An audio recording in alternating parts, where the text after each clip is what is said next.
Tsuruga, Japan is a distant cruise port stop with epic attractions that some say you should not do on your own. Too far, too big. Well, we did, and we'll tell you our story and how it might work for you. But first, port details. Tsuruga is in central Honshu, Japan's main island, about a 2-hour drive north of Kyoto. If your cruise line offers an overnighter here, take it.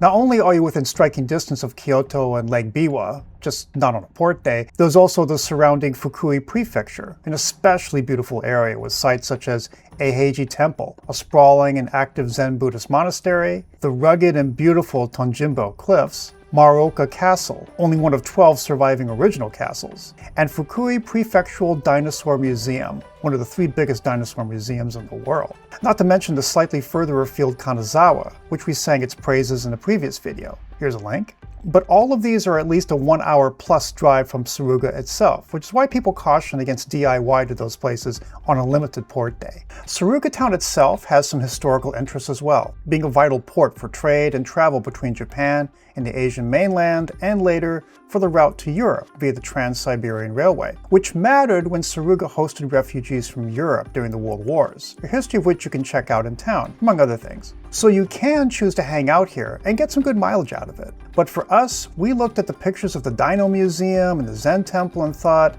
let's give this a shot.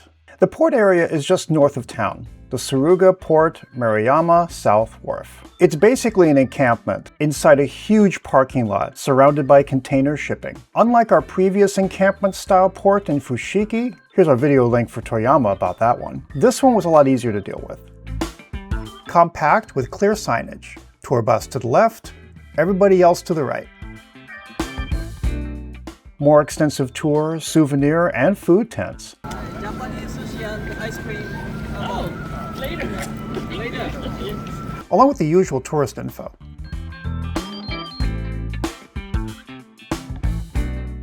Money exchange. And a mascot. Can I get a picture? Sure, of course. Closer. Aw, so cute. There's a portside photo for you. And these slick mobile toilets that only seem to come from Japan. Oh, actually it's quiet. Wow, very nifty and clean and nice. Have 2 for female, 1 for male, which is fabulous. Another advantage this port has over Fushigi, the actual town is within reasonable walking distance, although it's not recommended through such a big industrial space. Instead, there's a free shuttle that offers several routes to town. One takes you to the nearby The Port of Humanity's Tsuruga Museum, which tells the story of welcoming Polish and Jewish war refugees as citizens for life, the Tsuruga Railway Museum, and Tsuruga Red Brick Warehouse with its period dinorama and food court. Others take you deeper into town to explore the Keihei Jingu Shrine and the shopping cafe hub near the train station. Just double check the schedule with one of the helpful volunteers. I think there's a typo here. Close to the shuttle stop, the taxi dispatch tent offered some standard pricing. They also offer point-to-point on certain farther afield destinations, but it can get pricey. Unlike the frankly nightmare wait in Fushigi, this one was smooth like butter. Staff were on hand to fill out these really helpful translation sheets to give to the taxi driver. Here, they even make mention of payment method. And will you pay by cash or by credit card? Sorry, credit card. Okay. I mean, preferably credit card, but if the first one can cash, Okay. And there were more taxis available, and the local destinations, like we were going to at the train station, were shorter. So getting in a taxi took under 5 minutes versus an hour. This time was a very different story, right? No need for a Go or Uber app to hail a taxi, although you may need one getting back. And incidentally, I didn't notice anybody walking out of here.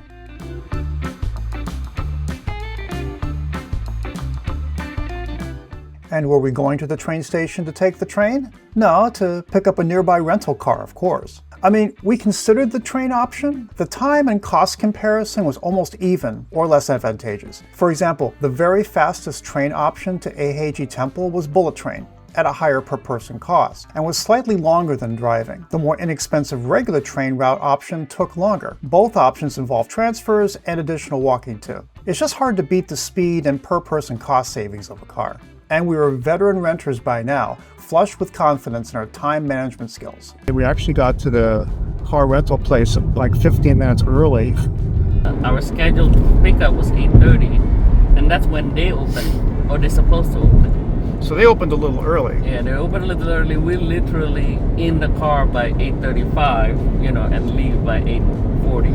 Had the car reserved ahead of time online at the standard cost of about $80 US equivalent for all day plus insurance. Plus, we rented from Orex several times over the course of our Japan cruise and always had a solid experience. For more details about our previous rental experiences in Japan, including tips and basic information, I'll leave links in the description for our other videos. Where are we going now?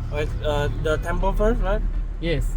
Now, Eiheji Temple only took about an hour north, along typically impeccable roads, toll booths, and we finally learned how to use our ETC card properly. Yeah, somewhere there. Oh, I see it. Ta-da! Yeah, Here it is. Woo. All right. Hallelujah. And the occasional cute road sign.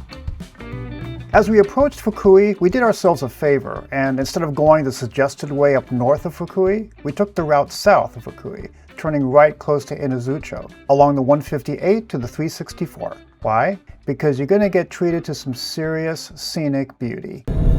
Oh, wow. Wow. Wow. Damn, this is beautiful. I know, it's gorgeous. Thank goodness the roads were fairly empty, because we kept stopping on the road to oogle. It's humid, but you can smell the alpine. And pull over for pictures.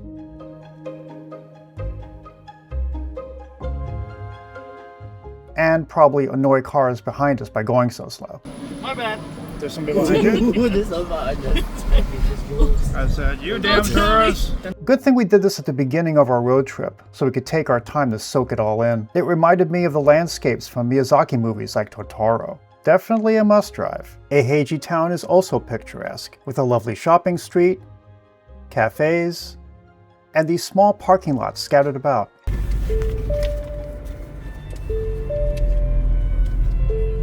Okay. Inside? Inside, okay. Oh. Right there. Oh, it's her house. It's her house, so we're happy She's to give her renting business. it out. That's genius. Oh, I like this parking. And we're supporting the local economy by giving pensioners some money. Yep. Although 300 yen is nothing. I mean, it's just like... Oh no, the coin parking is 300 yen per hour. That lady is 300 yen per day. Across from our parking, a small but serviceable visitor center with lockers, and of course, great bathrooms. Coming out from the visitor center, you approach this lovely back street walk, which included an ATM, just not on Sundays, which takes foreign cards, of course. Go up and turn at the cross street to the entrance. Eiheji means Temple of Eternal Peace, and it certainly is that. Founded way back in 1244 by the great master Dogen Zenji, it's still an active training ground for over 150 monks and nuns. This is one of the main temples for Soto Zen Buddhism, surrounded by massive 700-year-old cedar trees. You feel the age, but it's so well maintained it seems like time stood still in its very best beauty pose. The mossy rocks tell you how clean the air is, and you'll need to wash up before entering. So how do you do this? It's automatic. That's it, yeah. Oh, it's automatic. Just wash your hands. You see people wash hand and mouth. The steps leading up to the ticket office was a portent of things to come. So it's cash only here. Temple for entry. So that's why the ATM comes in handy. This is an active monastery, so certain rules apply. No shoes. You wear their provided slippers while you carry yours in a provided bag. And you need to follow a prescribed marked path. But what you see is truly stunning.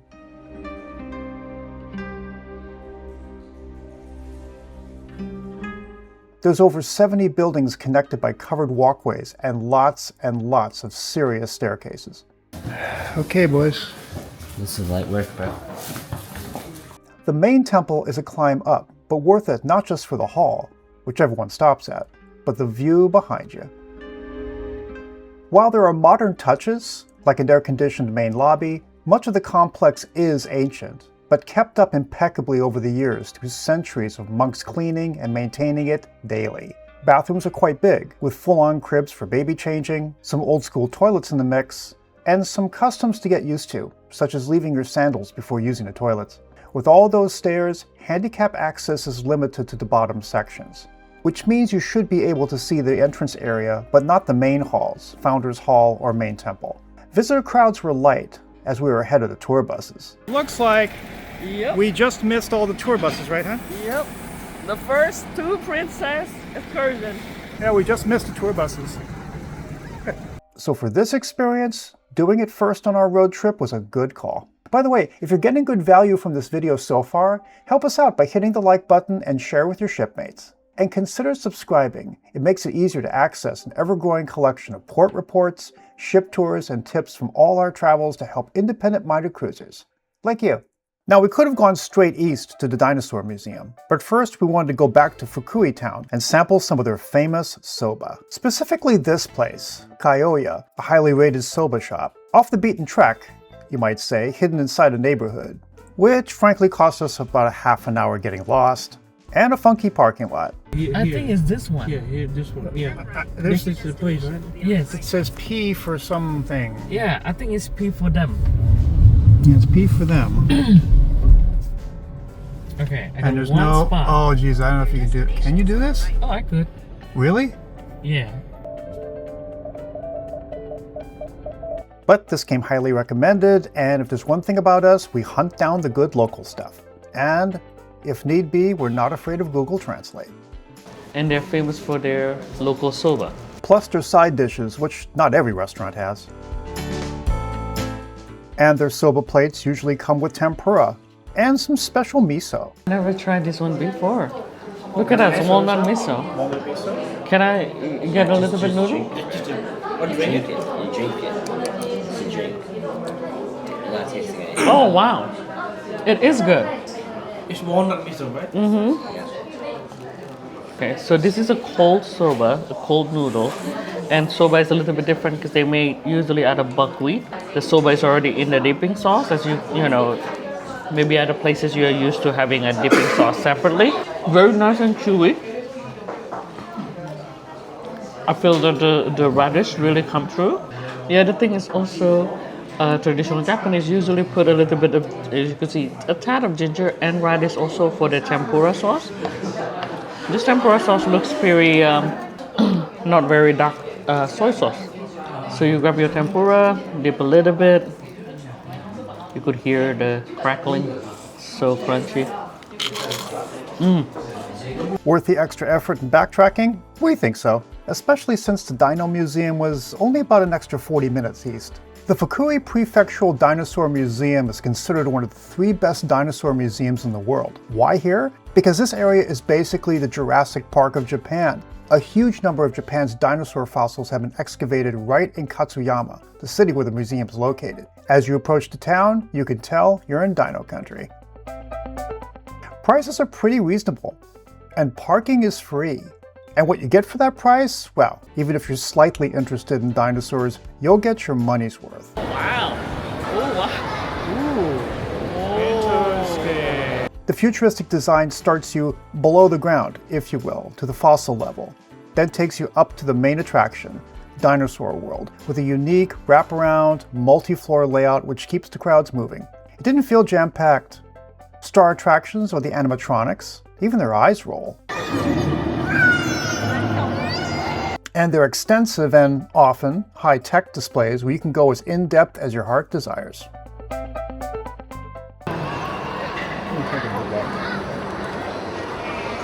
Whoa, that's an awesome display. I mean, this is really cool. Like, really, look at that. Unlike most museums with dino displays, where they're part of a larger natural history museum, this one is full-on dinosaur, dinosaur, dinosaur.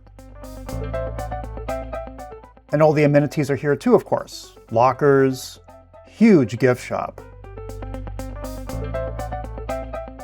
special exhibition rooms, food court too, of course, with menu selections you can pretty much guess for a family-friendly destination.